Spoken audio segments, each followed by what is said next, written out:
Okay, so this is my outfit for the day. I just have this big sweater I got from Ross, I think. And then I just have a tank top underneath. And then tights also with another bottom. And then my socks and my boots. I'm running kind of late because it's already almost 11. And I was planning to go eat at a cafe for a little bit before I have to head over to my Alcatraz tour, but I just really don't have time. I just have time to pick up the food and my coffee and then take a lift over to Pier 33. So that's what I'm gonna do now, but I just wanted to show you my outfit. I love it.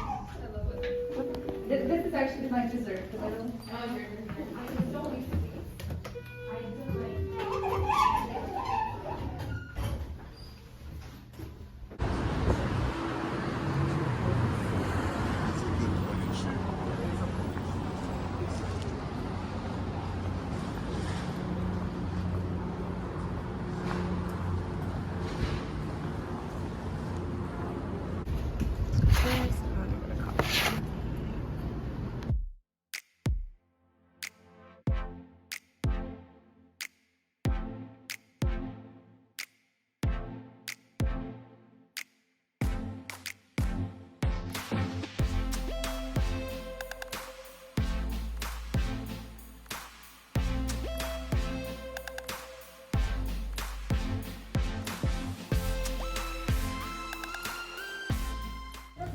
This was once I realized I was going to be late for my scheduled tour, but luckily they're not strict about it and they let me on the next one.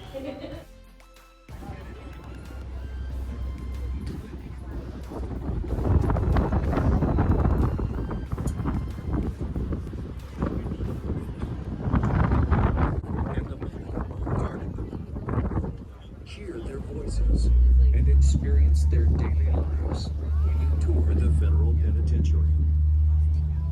Although it's known as the Rust, you will find directions to these activities at the dock.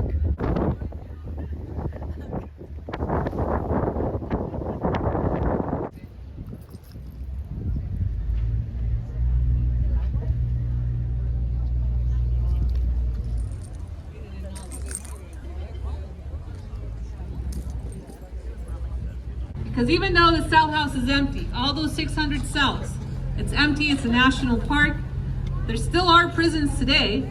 In fact, there's a prison right across the bay called San Quentin State Prison, and actually has a really close tie to Alcatraz. And I'll tell you about San Quentin. And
So I actually didn't know that there was going to be an Indigenous exhibit there, but I'm really glad that there was because it turned out to be one of my favorite parts. I want to share something that I learned that I found to be very interesting. So there was a good amount of Native Americans that would go to Alcatraz, and one of the major reasons that they would get sent to Alcatraz is because back when the government was forcing kids to go to boarding schools, in history they always try to say that it was a choice, but it clearly wasn't, because if the parents denied allowing their children to get taken to boarding schools, they would often get arrested, and that included getting sent to Alcatraz.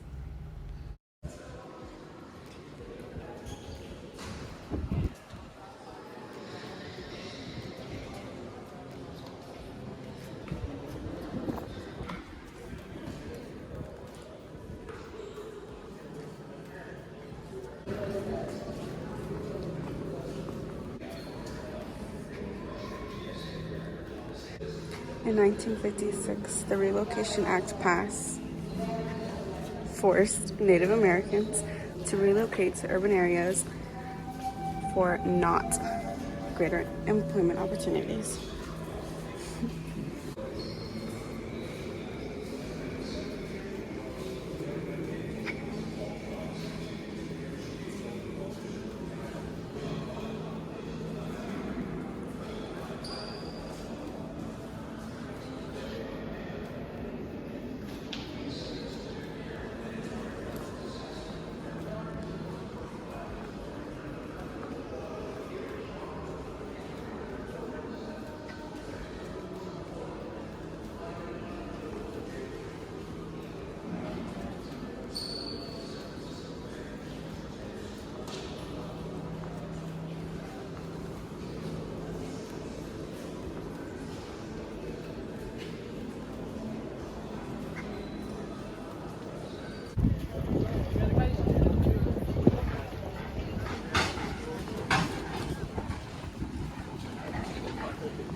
So now I'm in the main prison. This is where the guided tour really starts. In a few seconds, you'll see that we were given these radio kind of things where we would hold it to our ears and we would listen to the audio tour as we were walking around. So it kind of just guided us the whole entire time. I wish I could share what was said in the tour, but alas, I cannot remember everything. The cells are so tiny. Of course, everyone knows that prison cells are very small, but when you're actually standing in front of one, it's pretty unreal how small they are.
So these are the solitary confinement cells.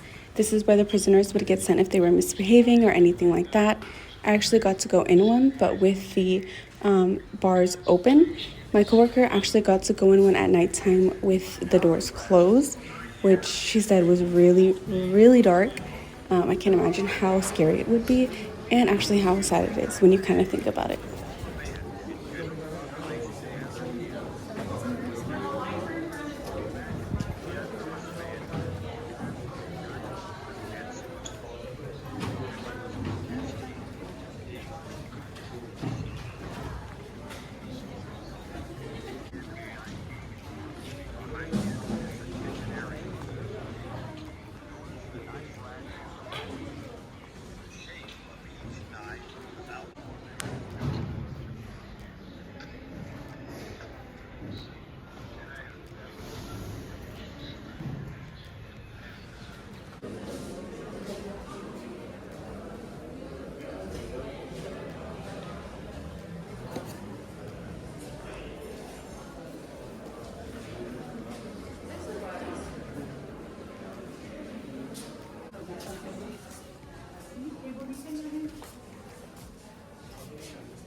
So this is where the main family housing was. I was actually surprised to find out that families and wives of the guards would actually stay on the island, which I thought was pretty interesting considering how risky that could be.